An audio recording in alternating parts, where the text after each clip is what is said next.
একাকিত্ব এক ভয়ঙ্কর রোগ। এই রোগ মানুষকে ভিতর থেকে আস্তে আস্তে শেষ করে দেয়। যাদের সব আছে, সবাই আছে, তাদের এই রোগ সম্পর্কে বিন্দু মাত্র ধারণা নেই এবং কল্পনাও করতে পারবে না।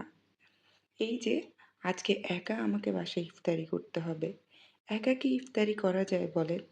তাই তো আমি ঘুরতে ঘুরতে চলে আসছি আজকে ইফতারি করতে বোনের বাসায়। আর গতকাল রাত থেকেই আমার প্রচুর ভর্তা দিয়ে ভাত খেতে ইচ্ছে করতেছিল।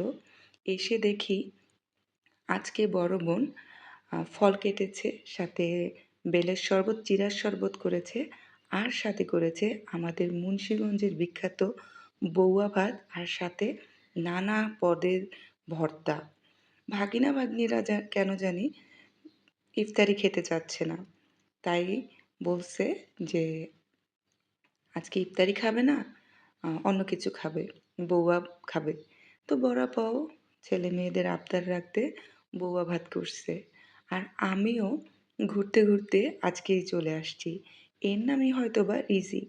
রাত্রে আমার ইচ্ছা করছিল যে একটু ভর্তা দিয়ে ভাত খেতে পারতাম। পরের দিন ইফতারিতেই আলহামদুলিল্লাহ সেই ভর্তা ভাত পেয়ে গেলাম।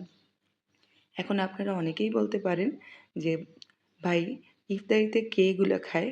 হ্যাঁ ভাই, আমার বোনদের বাড়িতে ইফতারিতে মাঝে মধ্যে এগুলো খাওয়া হয়। ওই যে আমরা একটু মুন্সিগঞ্জের মানুষ তো, তাই এই ধরনের খাবার খেতে পছন্দ করি। যদিও আমার বাসায় আমার হাসব্যান্ড কখনই ইফতারিতে এগুলো খাবে না। যাই হোক, আমি আমার ২ বোনের বাসায় ঘুরে টুরে তারপর আপনার ভাইয়া ফোন দিছে হঠাৎ করে যে সে চলে আসছে এলাকায়, বাজার করবে। যেহেতু আমি সবজি লাভার তাই সবজি কিনতে চলে গেছিলাম। এছাড়াও ঘরে কিছু টুকটাক বাজার ছিল, সেগুলো করে বাসায় আসছি। আর আসার সময় আমার ২ বোন আমাকে বেসন দিয়ে দিয়েছিল। এবছর না আমি বেসন ভাঙাই নাই। আ ঘরে অল্প ছিল, ওটা দিয়েই ২ দিন ইফতারি বানাইছি।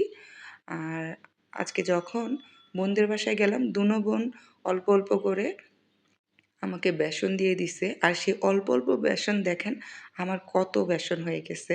মনে হয় না এবছর আর আমার বেসন ভাঙাতে হবে। তো বাজার করে ফ্রিজে রাখছি। আর আমার ফ্রিজ তো পুরাই টইটম্বুর। যেদিনই যেটা রান্না করি দেখা যায় কোনোটাই শেষ হয় না। এটা সেটা ফ্রিজে থেকেই যায়। ফ্রিজ কেন জানি রোজার মাসে খালি হইতেই চায় না। আমি জানি না আপনাদেরও এরকম নাকি? দেখা যায় ফ্রিজে এটা ওটা থাকেই। আর আমার তো সবসময় সবজি রাখতেই হয়। কারণ আমি একটু সবজি পছন্দ করি, এজন্য। আর আপনাদের সাথে এবার রোজায় আমার কোনো ব্লগ শেয়ার করা হয়নি।